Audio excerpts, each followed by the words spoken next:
নমস্কার বন্ধুরা, বিবি job information YouTube চ্যানেলের পক্ষ থেকে তোমাদের স্বাগত জানাই। আরেকটি নতুন ইনফরমেটিভ ভিডিও নিয়ে আমি তোমাদের সামনে উপস্থিত হয়েছি, যেখানে আজ আমরা আরেকটি চাকরির বিজ্ঞপ্তি নিয়ে আলোচনা করব। তো যেটি প্রকাশ করা হয়েছে এনপিসিআইএল এর তরফ থেকে, অর্থাৎ nuclear power corporation of India লিমিটেডের তরফ থেকে, যেখানে বিভিন্ন পোস্টে নিয়োগ করা হবে। তো কবে থেকে ফর্ম ফিল আপ শুরু হচ্ছে, লাস্ট ডেট কবে রয়েছে, রিক্রুটমেন্ট প্রসেস কী রয়েছে এবং কারা কারা আবেদন করতে পারবে, সম্পূর্ণ তথ্যগুলি সঠিকভাবে একসাথে পাওয়ার জন্য অবশ্যই তোমরা ভিডিওটি শেষ পর্যন্ত দেখবে এবং ভিডিওটি যদি ইনফরমেটিভ মনে হয়ে থাকে অবশ্যই একটি লাইক করে দেবে এবং চ্যানেলটি সাবস্ক্রাইব করে আমাদের পাশে থাকবে। তো প্রথমে দেখো, তোমাদের অ্যাডভার্টাইজ নাম্বারটি দেওয়া রয়েছে এবং তারপর তোমাদের বলা হয়েছে opening date for submission of online application 12/3/2025। তো মার্চের 12 তারিখ থেকে তোমাদের ফর্ম ফিল আপ শুরু হয়ে গেছে এবং তারপর দেখো তোমাদের বলা হয়েছে closing date for submission of online application 1/4/2025। তো এপ্রিলের 1 তারিখ পর্যন্ত তোমরা ফর্মটি ফিল আপ করতে পারবে। তো দেখো, ক্যাটাগরি ওয়াইজ ভ্যাকেন্সিগুলি তোমাদের এখানে দেওয়া রয়েছে এবং কোন কোন পদে তোমাদের নিয়োগ করা হবে সেগুলি এখানে দেওয়া রয়েছে। তো প্রথমে দেখো তোমাদের বলা হয়েছে সায়েন্টিফিক অ্যাসিস্ট্যান্ট বি, তারপর দেখো ক্যাটাগরি 1 এবং ক্যাটাগরি 2 এ নিয়োগ করা হবে এবং তারপর দেখো অ্যাসিস্ট্যান্ট গ্রেড 1 HR এবং তারপর দেওয়া রয়েছে অ্যাসিস্ট্যান্ট গ্রেড 1 F&A এবং 6 নম্বর দেখো দেওয়া রয়েছে অ্যাসিস্ট্যান্ট গ্রেড 1 C&MM এবং নিচে দেখো তোমাদের দেয়া রয়েছে নার্স এ এবং একদম শেষে তোমাদের দেয়া রয়েছে টেকনিশিয়ান এবং এদিকে দেখো তোমাদের ক্যাটাগরি ওয়াইজ ভ্যাকেন্সিগুলি দেয়া রয়েছে। তো প্রথমে তোমাদের জানিয়ে রাখি, দেখো তোমরা যারা সায়েন্টিফিক অ্যাসিস্ট্যান্ট বিএর জন্য অ্যাপ্লিকেশন করবে তাদেরকে এই শাখাগুলির মধ্যে যে কোনো একটি থাকতে হবে। তো দেখো, computer science, civil, electronics, instrumentation, electrical, mechanical, এগুলোর মধ্যে যে কোনো একটি থাকতে হবে। তো তোমাদের সায়েন্টিফিক অ্যাসিস্ট্যান্ট বিএর জন্য মোট 45টি শূন্যপদ রয়েছে এবং ঠিক একই রকমভাবে তোমাদের ক্যাটাগরি 1 এর জন্য দেখো health physics, BSc chemistry, health physics, BSc physics, electronics, instrumentation, electrical, mechanical, এগুলি যে কোনো একটা শাখার মধ্যে হতে হবে। এবং দেখো তোমরা যারা অ্যাসিস্ট্যান্ট গ্রেড 1 এর জন্য ফিল আপ করবে তোমাদেরও দেখো শূন্যপদ দেওয়া রয়েছে এবং ঠিক একই রকমভাবে যারা নার্সের জন্য ফিল আপ করবে তাদেরও শূন্যপদ দেওয়া রয়েছে। এরপর আমরা দেখব তোমাদের শিক্ষাগত যোগ্যতা কী লাগবে, অর্থাৎ এই ফর্মটি ফিল আপ করার জন্য তোমাদের শিক্ষাগত যোগ্যতা কী কী লাগবে তা আমরা আলোচনা করব।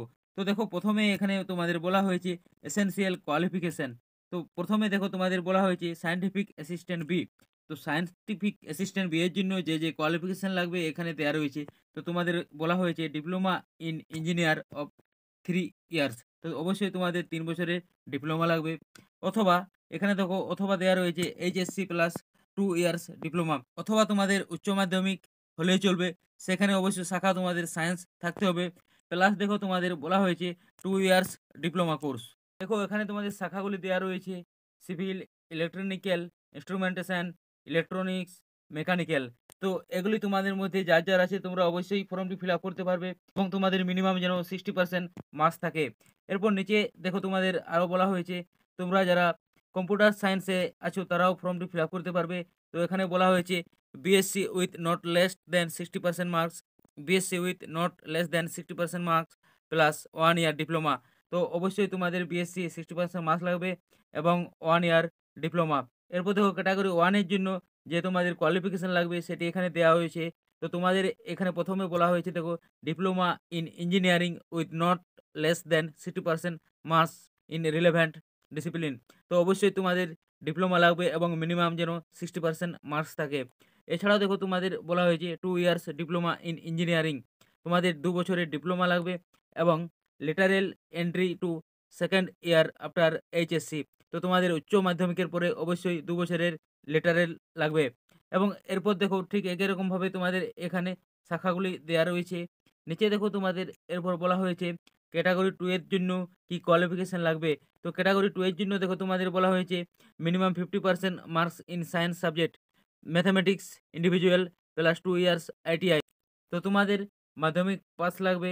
এছাড়া দেখো সায়েন্স সাবজেক্টগুলিতে অবশ্যই তোমাদের 50% মার্কস লাগবে প্লাস তোমাদের 2 ইয়ার্স আইটিআই লাগবে। ঠিক একই রকমভাবে সমস্ত পদের জন্য তোমাদের এডুকেশনাল কোয়ালিফিকেশন দেওয়া রয়েছে। তো তোমরা নিজেদের প্রয়োজন মতো অবশ্যই ভিডিওটি পজ করে একটু দেখে নেবে। এরপর দেখো পে লেভেল দেওয়া রয়েছে। তো নার্সের জন্য দেখো দেওয়া রয়েছে তোমাদের বেসিক পে থাকবে 44,900 টাকা এবং তোমাদের ডিএ থাকবে 23,797 টাকা এবং বেসিক পে প্লাস ডিএ একসাথে যোগ করে তোমাদের ৬৮,৬৯৭ টাকা মান্থলি পেমেন্ট করা হবে। ঠিক একই রকমভাবে সমস্ত পদের জন্য এখানে তোমাদের পে লেভেল দেয়া রয়েছে। এরপর আমরা দেখে নেব এজ লিমিট কি দেয়া রয়েছে। তো দেখো, সায়েন্টিফিক অ্যাসিস্ট্যান্টের জন্য তোমাদের এজ লিমিট দেয়া রয়েছে 18 থেকে 30 বছর। অর্থাৎ 18 থেকে 30 বছরের মধ্যে তোমরা যারা পড়বে তারা এই ফর্মটি ফিল আপ করতে পারবে। তো দেখো, এখানে তোমাদের ডেট দেয়া রয়েছে ২/৪/২০০৭ এবং ১/৪/১৯৯৫। এর মধ্যে যাদের ডেট অফ বার্থ পড়ছে তারা এই ফর্মটি ফিল আপ করতে পারবে।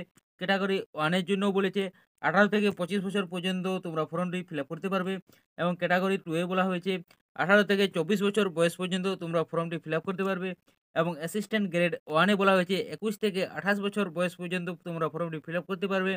এবং দেখো, নার্সে বলা হয়েছে 18 থেকে 30 বছরের বয়সের মধ্যে তোমরা যারা পড়ছো তারা ফর্মটি ফিল আপ করতে পারবে, এবং দেখো টেকনিশিয়ানের জন্য বলা হয়েছে 18 থেকে 25 বছর।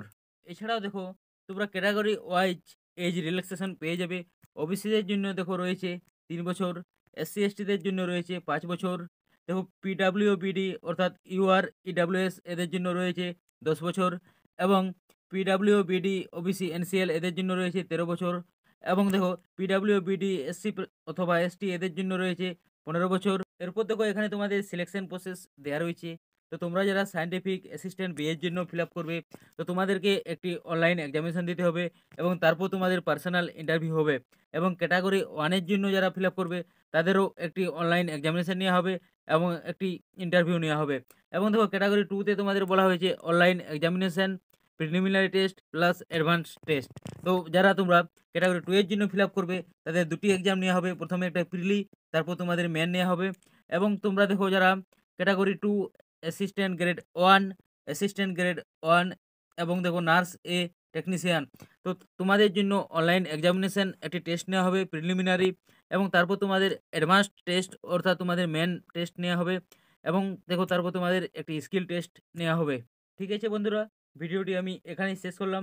ভিডিওটি যদি ইনফরমেটিভ মনে হয়ে থাকে অবশ্যই একটি লাইক করে দেবে, এবং রাজ্য এবং কেন্দ্র সরকারের সমস্ত রকমের চাকরির আপডেট পেতে হলে অবশ্যই চ্যানেলটি সাবস্ক্রাইব করে আমাদের পাশে থাকবে।